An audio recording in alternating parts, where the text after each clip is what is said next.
de nos confrères du Midi Libre. On gagne et on perd très peu. Oui, on reste sur 4 matchs en défaite. Sur les 6 rencontres, non, j'ai joué 4 à l'extérieur. L'équipe grandit, évolue et marque vite. Et c'est ça la marque du réalisme. Avec cette première tentative cadrée qui finit dedans. La réalisation de Nabil Taya, me semble-t-il. Ah, c'est Jonathan, pardon, qui marque ce premier but.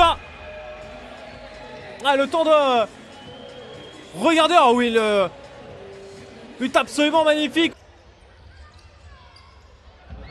Ouais, hors de position aussi là dans le cœur du jeu. Hors de position au départ. L'énorme travail de la part de Jonathan pour aller retrouver Yanis Serradaf. 2-0, logique, extrêmement logique pour Montpellier.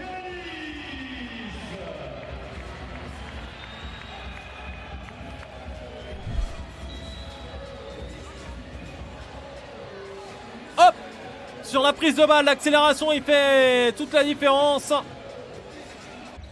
Et 2-1 lors de la dernière journée face à Avion. Et là, c'est trop compliqué, beaucoup trop compliqué. Beaucoup trop compliqué pour Toulouse. Mais tellement facile pour Montpellier. Edimar, le 3-0 de toute beauté.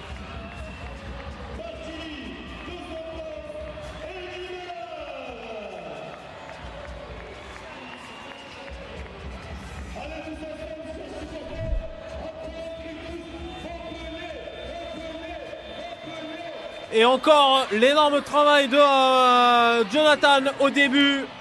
Ne pas sombrer davantage. La réponse, tout de suite. Eh bien, ça fait 4. Edimar se joint à la fête. Toulouse n'a pas fini de sombrer dans cette première période. Ah, c'est jamais rien un derby, mais passer au travers et en plus être autant tenser, bouger dans les duels. Ah, ça va faire mal aussi dans les têtes, parce que ce nouveau duel perdu offre le 5e but de Montpellier. Amine Guedoura à la conclusion. Festival technique au départ de l'action. Balle perdue, mais non, il ne s'arrête pas là les Montpelliérains. Le ballon récupéré dans la seconde. Et la transition est parfaite. Oh, la frappe croisée qui vient mettre hors de lui encore une fois Thibaut Garros, mais la conclusion est encore une fois magistrale. La prise de risque est maximale, mais surtout le pressing enfin présent pour les Toulousains qui vont peut-être enfin pouvoir marquer. Younes Hassen, le capitaine, pour une réaction. Une réaction payante.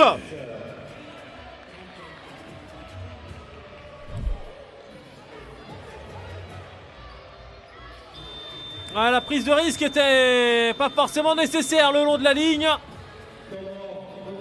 4e but des Montpelliérains. Et Toulouse, clairement de retour. Clairement dans le coup désormais. André Reis.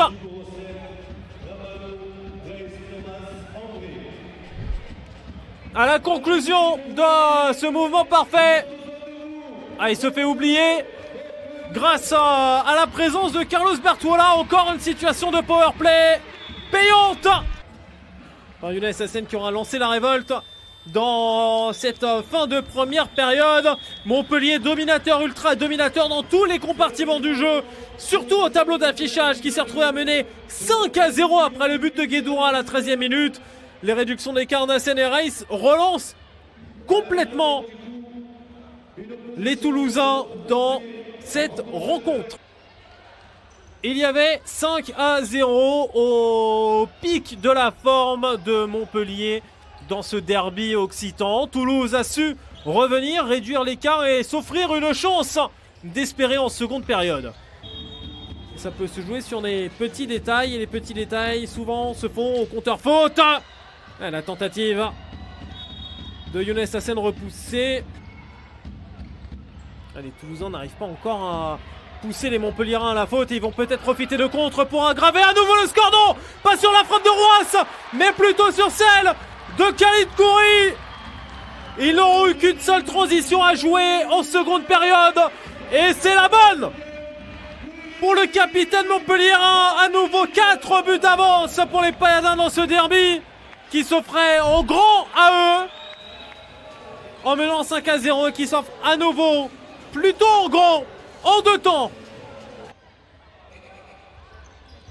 Hassen. Ouais, la belle combinaison et l'excellente conclusion pour les Toulousains, loin d'être abattus par le 6e but montpelliérain. La frappe parfaite de Berthoula, décisive dans son travail invisible en powerplay en première période, décisif désormais avec ce but inscrit et à nouveau 3 buts d'écart dans ce derby de l'Occitanie. Mené 5-0 puis 5-2. Mais là ils vont quand même s'offrir de l'espoir. 5-0, 5-2, 5-3, 6-3 et 6-4 maintenant. Berthoula encore, le buteur dans cette seconde période du côté de Toulouse. L'occasion d'intégrer le top 4 était belle, mais la faute à une première période complètement ratée. Ils vont laisser filer devant eux au classement Montpellier qui clairement mérite très largement sa 2e victoire de la saison et la première à domicile. Soir de derby en faveur donc de Montpellier. Victoire 6 buts à 4 en menant pourtant 5-0 après le but de Guédouin à la 13e minute.